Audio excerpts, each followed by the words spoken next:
practice.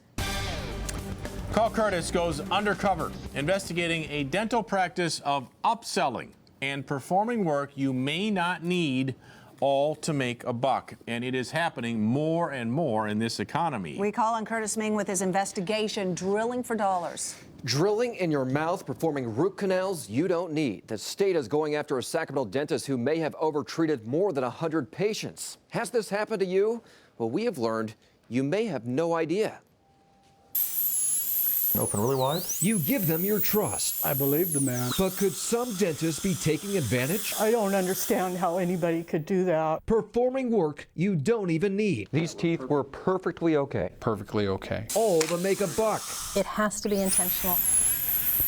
I feel bad. Joan Mitchell-Love and her husband Ralph say Sacramento dentist Dr. David Lewis, seen here on his website, changed their smiles forever. I can't smile.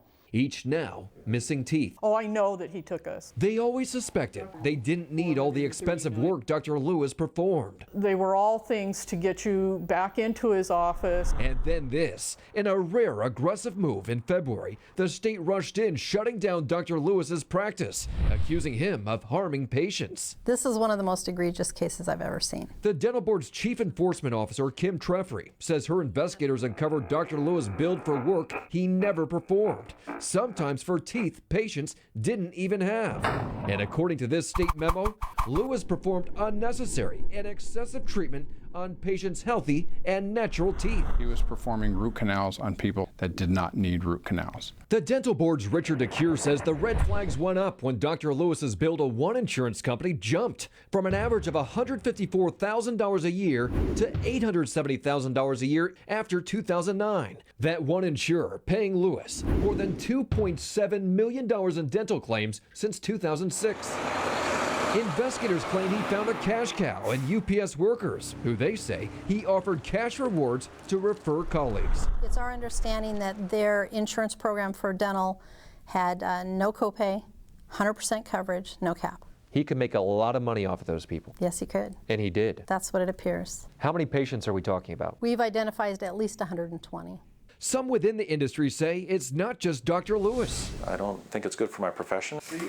Dentist Mark Verhenna says in this economy where people are skipping appointments and going without needed treatment, he knows some dentists are surviving by hard selling unsuspecting patients on more expensive treatments they may not need. I don't like it. I mean, I'm embarrassed to be even talking about it. As an experiment, we sent the same undercover staffer to 3 different dentists for an x-ray and exam. So what do they tell her?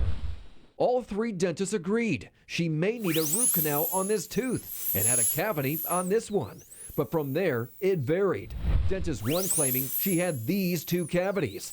Dentist 2 saying she had these 3 cavities. And Dentist 3 recommended pricey crowns on these teeth. Crowns that cost $4,140. So, how do you explain the difference? Each dentist does not practice the same. Dr. Mark Kirkland, an ethics professor at UCSF School of Dentistry, says different schools teach different philosophies about treating patients. The problem is when we get to be overly aggressive in selling unnecessary treatment.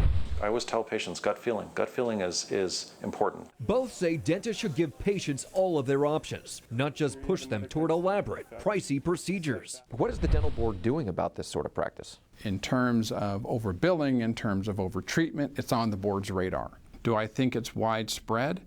I don't think it's widespread. The dental board says patients rarely complain, but they admit patients may have no idea they've been overtreated. If people don't complain to you, you don't know about them. That's correct.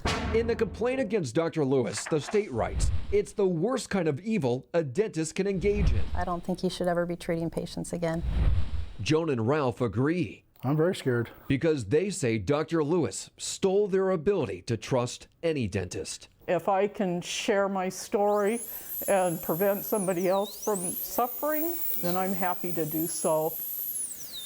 The dental board says Dr. Lewis could face criminal charges. We tried to reach him several times, but never heard back. We're told he has since sold his practice. The office on Marconi Avenue is being run by other dentists. That is sure eye-opening. So if you're in the chair and they're trying to sell you some sort of treatment that you don't think you need, what do you do? Ask for all of your options, all of them, from the cheapest to the most expensive. If you get the sense there's no alternative, There are always alternatives, I'm told, so make sure you're hearing all of those options. And if they're telling you too much, they're talking fast, ask them to print out all of your options so you can take them home and look at them. And one of the experts you talked to in the piece says, trust your gut. I mean, that's tough to do. I mean, how do you know? Well, if you feel like they're hard selling you and you got that gut feeling, at that point, we'll say, you know what, I think I might get a second opinion. Tell them that right then and there. See if their tune changes at all. And you think maybe they might. Perhaps they will, perhaps they won't. That's a good idea. You could always take that route and get a second opinion. Good piece. Well, thank you very much. Our coverage continues on CBSSacramento.com. If you think you've been overtreated, we've got a link to the dental board's complaint form.